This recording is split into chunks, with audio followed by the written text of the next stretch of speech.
नमस्कार साथियों, मैं विपिन फिर से आपके अपने YouTube platform let's start by Vipin sir पर अगेन स्वागत करते हैं। और हमारे जो सिलेबस में स्टार्टिंग हुई थी वो पॉलिटी सब्जेक्ट लिया गया था और पॉलिटी की स्टार्टिंग की गई थी। उसी की ये दूसरी क्लास है। पहली क्लास में पॉलिटी का स्ट्रक्चर समझाया था कि किस तरह हमारे यहाँ पॉलिटी या राज्य व्यवस्था या संविधान प्राय लागू किया गया था। और उसी की दूसरी क्लास, अगर आपने पहली क्लास नहीं देखी तो हो सकता समझने में आपको थोड़ी सी समस्या हो सकती है, इसलिए पहली क्लास देखना जरूरी है। इसके बाद इस क्लास को समझने में थोड़ी आसानी होगी।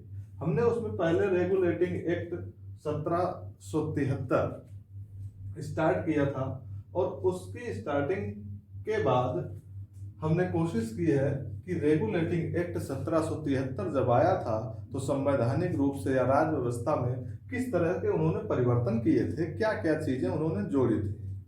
उसी के साथ देखें, उन्होंने सबसे पहले 3 प्रेसिडेंसियां बनाई थी। हमने बताया था प्रेसिडेंसियां ऐसे क्षेत्र बनाए थे जहां से वो अपना व्यापार या सारी चीजों को अच्छी तरीके से गवर्न कर सकें, यानी कि कोलकाता, मद्रास और बम्बई। और ये भी बताया था कि कोस्टल एरिया में ही क्यों रखते थे, क्योंकि इनको व्यापारिक रूप से आसानी से सुविधा हो सके, इसलिए ऐसे उन्होंने मेन सेंटर बनाए थे। और उनको मेन सेंटर तब से ही ना, आज भी अगर हम देखते हैं तो भी कहीं ना कहीं कोलकाता पोर्ट हो गया, मद्रास हो गया और बंबई हो गया, कहीं ना कहीं ये समुद्री किनारे के ऐसे वेज हैं जहां पर बहुत ही हमारे जहाज वगैरह हो गए हैं, तो यहाँ से व्यापारिक माध्यम अच्छा बनता है। इसके बाद दूसरा परिवर्तन किया गया कि जो बंगाल का गवर्नर होगा उसको गवर्नर जनरल कहा जाएगा। नाम में भी एक परिवर्तन किया गया था कि गवर्नर नहीं, गवर्नर जनरल कहा जाएगा। इसके बाद जो फर्स्ट गवर्नर जनरल बना था उसका नाम वारेन हेस्टिंग रखा था। मतलब वारेन हेस्टिंग रखा गया, उसका नाम ही था, यानी कि पहला जो गवर्नर जनरल बनेगा। कहने का मतलब गवर्नर पहले हुआ करता था, जब उसने गवर्नर जनरल की पदवी रखी या उपाधि दी गई तो पहला गवर्नर जनरल वारेन हेस्टिंग बना था, और जिसका लंदन में महाभियोग चलाया गया था, यानी कि अपनी कुशल नीतियों के कारण विफल हो गया, अपनी नीतियां अच्छी नहीं चला सका था, जिसके कारण इस पर महाभियोग लगाया गया और उसको हटा दिया गया पद से। महाभियोग पॉलिटी में एक टर्म है, शायद आप लोगों को पता हो, यानी कि जो व्यक्ति अपने कार्यकाल में अच्छी भूमिका नहीं निभा पाता है तो वहाँ पे जो सदस्य होते हैं उनके माध्यम से उसको अपनी कुर्सी को छोड़ना पड़ता है। इसके बाद सर्वोच्च न्यायालय की स्थापना भी की गई थी सबसे पहले कोलकाता में, और उसके जो प्रथम न्यायाधीश बने थे वो इलियास इम्पे थे। इसके बाद भारत का फर्स्ट गवर्नर जनरल जो बना था उसका नाम विलियम बेंटिंग था।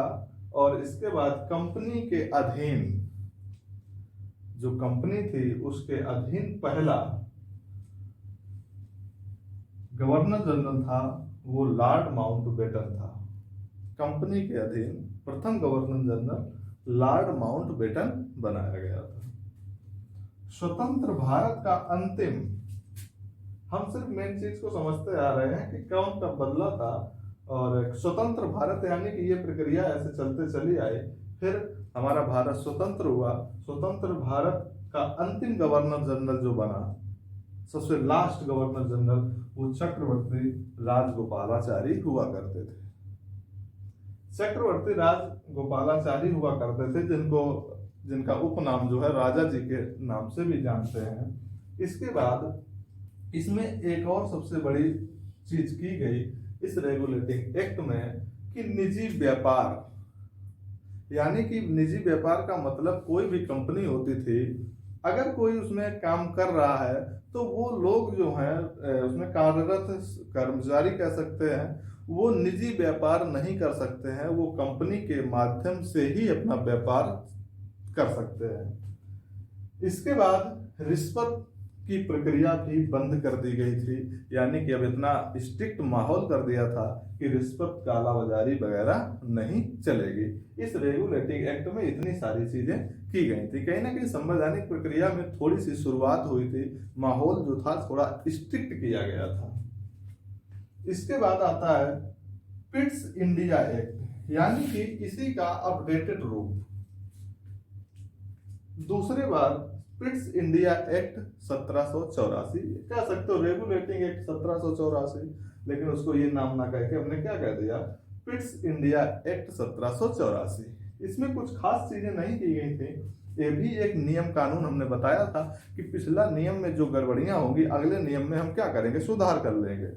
इन्होंने क्या किया, जब मतलब एक ही गवर्नर जनरल हुआ करता था, चाहे वो व्यापारिक चीजें हो चाहे वो एडमिनिस्ट्रेशन या प्रशासनिक चीजें हो, वही सब कुछ संभालता था।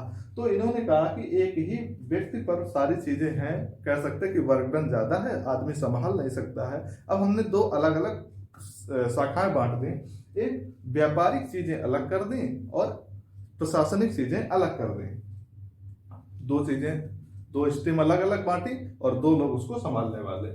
और इसमें sir William Jones the Asiatic Society of control की स्थापना की गई, यानी कि ये एक ऐसी सोसाइटी, किसी भी चीज को जब उन्होंने व्यापारिक चीजें प्रशासनिक चीजें अलग अलग की तो उनको संभालने वाले व्यक्ति भी चाहिए, तो उन्होंने एक और sir William Jones the Asiatic Society of control, एक बोर्ड की स्थापना की जो इसको संभालेगा। तो इस तरह से ये दो एक्ट जो है खत्म किए। अगली क्लास में इसके अगला वाला रेगुलेटिंग एक्ट जो आएगा उसके तहत क्या कंपनियों ने सुधार किए हैं वो हम लोग बातचीत करेंगे। तब तक के लिए नमस्कार, धन्यवाद।